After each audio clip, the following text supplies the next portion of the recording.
आज हम बात कर रहे हैं जयप्रकाश पावर वेंचर्स लिमिटेड की। जेपी पावर में आखिर खरीदारी शुरू हो गई है। जिस तरह से रिजल्ट आया उसके बाद में यहाँ पे गिरावट शुरू हुई, जबकि होना था इसका उलट। बहुत ही जबरदस्त तेजी बनी थी लेकिन हो नहीं पाया। लोगों को समझ में नहीं आ रहा था कि ऐसा क्यों हो रहा है, इतना शानदार रिजल्ट फिर गिरावट क्यों हो रही है। तो मैंने कह दिया था कि जब रिजल्ट के बाद तो थोड़ा दबाव बनता ही है, लेकिन अल्टीमेटली खरीदारी यहाँ पे शुरू हो गई और जो मैंने कहा था बिल्कुल वैसा ही हुआ। यहाँ पे बहुत बड़ी तेजी आने वाली है और यही खरीदारी का मौका है। ऐसा मैं क्यों कह रहा हूँ, अगर ये पूरा वीडियो देखोगे तो आपको अच्छे से समझ में आ जाएगा कि आने वाले समय में जेपी में बड़ी तेजी क्यों बन सकती है। वैसे अगर आप देखोगे तो यहाँ पे कुछ बड़ी अपडेट निकल के आ रही है जो इशारा कर रही है कि आने वाले समय में यहाँ पे थर्मल पावर प्लांट बेस्ड जितनी भी कंपनियां उनमें बहुत बड़ी तेजी आने वाली है। सबसे बड़ी बात यह है कि जिस तरह से इलेक्ट्रिसिटी का कंजम्पशन बढ़ रहा है उसका फायदा मिल सकता है आने वाले Q2 में। Q2 इससे भी बेहतरीन हो सकता है, तो ऐसे में स्टॉक एक तरफा आगे जा सकता है। तो क्या इस समय में इन्वेस्टमेंट करना चाहिए? क्या यही मौका है खरीदारी का, या फिर इस समय हमें वेट करना चाहिए, फिर से गिरावट होगी? वैसे अगर आप देखें तो बाजार ने उस खबर को भी डिस्काउंट कर दिया है जहां पे हमारे लिए बहुत बड़ी बैड न्यूज निकल के आई थी, जब हमारे बाजार के पंडित राकेश झुनझुनवाला हमारे बीच नहीं रहे। ये एक बहुत बड़ी शॉकिंग न्यूज थी, लेकिन बाजार ने उस खबर को पचा दिया है। इसके पीछे वजह यह है कि काफ़ी फेयर वैल्यू पे बाजार आ चुका है और ऐसे में सिर्फ खरीदारी ही हो रही है। आप देख सकते हो कि एफआई की तरफ जबरदस्त खरीदारी हो रही है और स्पेशली पावर सेक्टर में भी उनका निवेश आ रहा है, इसलिए यहाँ पे तेजी बननी लाजमी है। तो ऐसे में बाजार ने आगे पॉजिटिव मूव बनाना शुरू कर दिया, तो ऐसे में आपको निवेश बिल्कुल कर लेना चाहिए। बाजार काफ़ी इस लेवल पे मजबूत लग रहा है। तो उन सारी बातों को हम जानेंगे इस वीडियो के माध्यम से। चलो फ्रेंड्स, वीडियो स्टार्ट करते हैं। मैं हूं आपका दोस्त एसबी दवे और हमारे अपने चैनल ऑनलाइन कमाई में आपका बहुत बहुत स्वागत है। सबसे पहले आज के ट्रेडिंग को डिस्कस कर लेते हैं। अभी बाजार शुरू है, लगभग 3 बजे के आसपास का टाइम है। स्टॉक आज ओपन हुआ 7.50 पर, लो बना 7.40 का, हाई है 7.90 का। अभी फिलहाल स्टॉक 7.80 पर है, जहां पे हमें 4% की शानदार तेजी देखने को मिल रही है और स्टॉक ऊपर की तरफ है। इसका मतलब पॉजिटिव माहौल बना हुआ है। अगर हम यहाँ पे बीएससी वॉल्यूम की बात करें तो 1,38,37,000 का वॉल्यूम हुआ है। सामने 60,68,000 की डिलीवरी उठाई गई है। डिलीवरी का परसेंटेज 43.86% है। अगर हम बात करें एनएससी की तो यहाँ पे 3,29,95,000 का वॉल्यूम हुआ है। सामने 1,43,26,000 की डिलीवरी उठाई गई है। डिलीवरी का परसेंटेज 43.42% है। तो आप देख सकते हो कि दोनों एक्सचेंज में अच्छा खासा डिलीवरी बेस काम हो रहा है। लोग यहाँ पे काफ़ी अच्छी खरीदारी करें। अगर हम इसके वॉल्यूम को एनालिसिस करें, पिछले एक महीने पहले इसका 7 करोड़ का वॉल्यूम था। 1 वीक पहले 15 करोड़ भी इसका वॉल्यूम हुआ था और आप देख सकते हो कि यहाँ पे फ्राइडे को 7 करोड़ का वॉल्यूम हुआ था। आज 6 करोड़ का वॉल्यूम हो चुका। अभी बाजार शुरू है तो बाजार क्लोज होते थे वॉल्यूम फिर से बढ़ेगा। निफ्टी एनर्जी में भी आज तेजी बनी हुई है, 27,380 पर है, जहाँ पे 0.80% की निफ्टी एनर्जी में तेजी है। लेकिन आप देख सकते हो जेपी पावर की तो यहाँ पे अच्छी खासी तेजी है। यहाँ पे इसकी परफॉर्मेंस देखें तो 3.35 52 वीक का लो है और 11 इसका 52 वीक का हाई है। स्टॉक आप देख सकते हो 7.75 के आसपास है। यहाँ पे जो इसका मार्केट कैप देखें तो काफ़ी अच्छा है, 5,144 करोड़ इसका मार्केट कैप है। इसका पी 16.77 का है और इसका पीबी रेशियो 0.49 है। इंडस्ट्रीज पी 20.77 है। डेट टू इक्विटी 0.49 है। आरओई इसका 1.04 है। ईपीएस इसका 0.45 है। बुक वैल्यू इसके 15 की है और फेस वैल्यू 10 है। तो आप देख सकते हो इस पेनी स्टॉक के लेवल के बावजूद भी इसके फंडामेंटल अच्छे लग रहे हैं और ऊपर से ये अपनी बुक वैल्यू से लगभग आधी कीमत में मिल रहा है। यहाँ पे अगर हम इसके रिजल्ट को देखें तो जून क्वार्टर में कंपनी ने कमाल कर दिया है। यहाँ पे आप देख सकते हो इसका रिवेन्यू 1.82 थाउजेंड को भी निकल कर आया, जहाँ पे 98.95% की हमें ईयर नेट बेसिस पे बढ़त देखने को मिली। नेट इनकम 241 को भी रहा है, जहाँ पे 5,475% का ईयर नेट बेसिस पे बम्पर बढ़त देखने को मिली और नेट प्रॉफिट मार्जिन 13.29% आ, जहाँ पे 2,727% की जबरदस्त बढ़त देखने को मिली। तो ये आप देख सकते हो कि बहुत ही जबरदस्त रिजल्ट हमने देखा इस बार Q1 का। अब यहाँ पे सबसे बड़ी बात जो निकल के आ रही है, जो लोग कह रहे हैं कि आने वाले समय में जितने भी थर्मल पावर प्लांट की कंपनियां उनका भविष्य बहुत ज़्यादा अंधकार में है, वो कंपनियां बंद हो जाएगी। तो फिलहाल ऐसी संभावना दूर दूर तक दिखाई नहीं दे रही है। इसके पीछे वजह है कि आने वाले साल में यानी अगले साल पूरे विश्व में पॉपुलेशन के मामले में इंडिया नंबर 1 हो जाएगा और ऐसे में इलेक्ट्रिसिटी कंजम्पशन तो बढ़ेगा ही बढ़ेगा। उसको पूरा कौन करेगा? जहाँ पे इसके जो बताए जा रहे हैं जिसके अल्टरनेट सोर्स, जिसमें आप देख सकते हो कि विंड एनर्जी और सोलर एनर्जी, उन दोनों की लिमिटेशन है। यानी आप देख सकते हो कि अगर वेदर सही क्लियर नहीं है तो ऐसे में आप समझ सकते हो कि विंड एनर्जी सेक्टर में आप बिजली का उत्पादन हो नहीं पाएगा। यानी हवा पूरी होगी तभी विंड चलेंगे और उसी हिसाब से बिजली का उत्पादन होगा।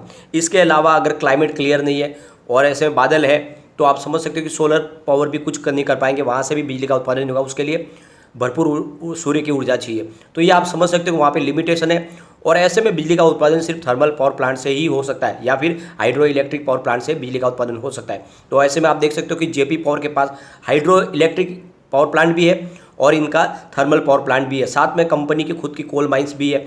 तो ये आप समझ सकते हो कि इनको कोल की शॉर्टेज की भी प्रॉब्लम नहीं होती है और इसीलिए सबसे बड़ी बात है कि कंपनी आने वाले समय में हमें अच्छा करते हुए दिखाई देगी।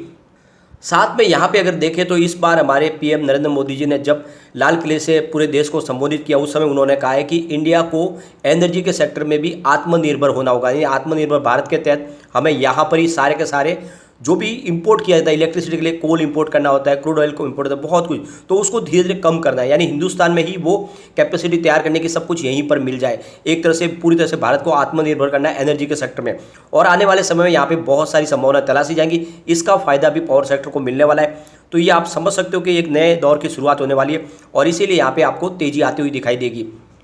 आज काफ़ी बड़ी डील भी हुई है जिसमें हम सारी डील को डिस्कस नहीं करेंगे, लेकिन कुछ डील डिस्कस करेंगे जिससे समझ में आया कि बड़े फंड हाउस यहाँ पे खरीदारी शुरू कर चुके। अगर देखें हम तो 9:24 पर बाजार खुलते ही आप देख सकते हो कि 7.73 की प्राइस से करीब 16,23,000 शेयरों की एक बड़ी खरीदारी हुई है। और ये खरीदारी इसलिए है क्योंकि आप देख सकते हो इससे पहले जो प्राइस थी वो 7.70 की थी और जब ये डील हुई उसके बाद में प्राइस बढ़ के 7.80 पे चली गई। इसका मतलब ये है कि ये बड़ी खरीदारी की गई, किसी बड़े फंड हाउस ने यहाँ पे खरीदारी की है। उसके बाद अगर हम देखें तो 2:20 पर आप देख सकते हो कि 7.80 की प्राइस से करीब 18,02,000 शेयरों की एक और बड़ी खरीदारी हुई, क्योंकि आप समझ सकते हो इसके पहले जो प्राइस थी वो 7.75 थी। फिर ये जैसे डील हुई उसके बाद में प्राइस बढ़ के 7.85 पर चली गई। तो यहाँ पे आप समझ सकते हो कि ये क्लियरली मेंशन हो रहा है ये डील है, इस डील के माध्यम से खरीदारी की गई है। काफ़ी लोग कहते हैं कि कैसे पता चले कि इस डील के माध्यम से बिकवाली हुई है, खरीदारी हुई है। तो एक बात का खास ध्यान रखें, जब भी कोई बड़ी डील होती है और अगर प्राइस बढ़ने लगती है तो समझो वो खरीदारी है और वहाँ से अगर प्राइस गिर जाती है तो वो बिकवाली है, आपको ध्यान रखना है। तो आप समझ सकते हो अच्छी डील की शुरुआत हो चुकी है।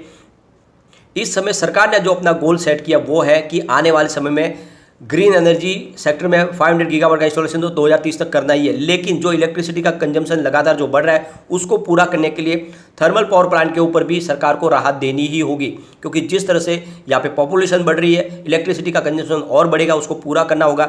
इसलिए सरकार बहुत सारे कदम उठा रही है। सरकार आप समझ सकते हो कि पावर सेक्टर को रेस्क्यू करने की कोशिश कर रही है। बैंकों से कहा गया है कि उनको ज़्यादा से ज़्यादा लोन प्रोवाइड किया जाए और अगर पुराना लोन बकाया समय पर नहीं चुका पाए तो उनसे ज़्यादा सख्ती से न निपटा जाए। दूसरी तरफ जो स्टेट है जिनका करीब 2.5 लाख करोड़ रुपीज़ का करीब कर्जा है अलग अलग पावर सेक्टर की कंपनियों का स्टेट के ऊपर, उनसे कहा गया कि जल्द से जल्द इनका पैसा चुकाया जाए ताकि ये कंपनी अपने बिजनेस को आगे बढ़ा पाए। तो ये जो सब स्टेप उठाए जा रहे हैं ये आने वाले समय में पावर सेक्टर में एक बड़ा रिवॉल्यूशन लाने वाले।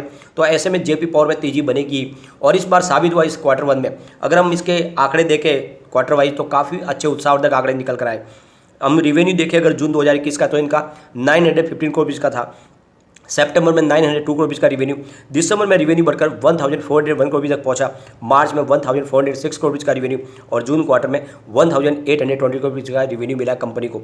तो पिछले क्वार्टर से इस क्वार्टर में कंपेयर करके रेवेन्यू दुगुना हो चुका है। इसका मतलब कंपनी ने बहुत ही शानदार प्रदर्शन किया है। प्रॉफिट की बात करें तो जून 2021 में 4.34 करोड़ रुपीज़ का मामूली सा प्रॉफिट था, सितंबर में कंपनी को 1.42 करोड़ रुपीज़ का लॉस हुआ, दिसंबर में फिर से कंपनी आई प्रॉफिट में 107 करोड़ रुपीज़ का शानदार प्रॉफिट हुआ, मार्च में कंपनी को 2.27 करोड़ रुपीज़ का लॉस हुआ, लेकिन इस बार कंपनी को 242 करोड़ रुपीज़ का बम्पर प्रॉफिट हुआ है। और यही आंकड़ा है जो हमें यहाँ पे निवेश करने के लिए प्रेरित कर रहा है। तो आपको दाव लगाना चाहिए। यहाँ पे जो सबसे बड़ी बात यह है कि इसका नेटवर्थ भी लगातार बढ़ रहा है। सितंबर 2021 में इनका 10,285 करोड़ रुपये का जो नेटवर्थ था वो मार्च में बढ़कर 10,389 करोड़ तक पहुँच गया है। और ये आपको ध्यान रखना है, ये जेपी ग्रुप हिंदुस्तान का पुराना ग्रुप है और ये कंपनी प्रॉफिट मेकिंग है और इसीलिए यहाँ पे आगे बढ़ने की पूरी संभावना है। यहाँ पे इन्वेस्टमेंट रेटिंग का भी इशारा यही है। आप देख सकते हो मास्टर रेटिंग 5 स्टार में से 3 स्टार है, EPS स्ट्रेंथ इसका 5 स्टार में से 2 स्टार का है, बायर डिमांड 5 स्टार में से 4 स्टार है, प्राइस स्ट्रेंथ इसकी 5 स्टार में से 3 स्टार की है, ग्रुप रैंक भी 5 स्टार में से 3 स्टार है। तो ऐसी रेटिंग बहुत कम मिलती है और इसके दम पे यहाँ पे निवेश के बारे में सोचा जा सकता है। अगर हम इसकी टेक्निकल एनालिसिस करें तो मूविंग एवरेज से स्ट्रॉन्ग बाय की कॉल दे रहा है, मोमेंटम ऑस्किलेटर्स भी बाय की कॉल दे रहा है, ट्रेंड ऑस्किलेटर्स स्ट्रॉन्ग बाय की कॉल दे रहा है और वॉलेटिलिटी स्ट्रॉन्ग बाय की कॉल है। ये समझ सकते हो कि सारे के सारे जो सिग्नल है वो पॉजिटिव है और यहाँ पे निवेश आपको करना चाहिए। एक बार इसके पिवोट लेवल को भी चेक कर लेते हैं। तो यहाँ से अगर गिरावट हो जाती है तो 7.35 का फर्स्ट सपोर्ट है, ये सपोर्ट टूटा तो 7.20 तक स्टॉक जाएगा।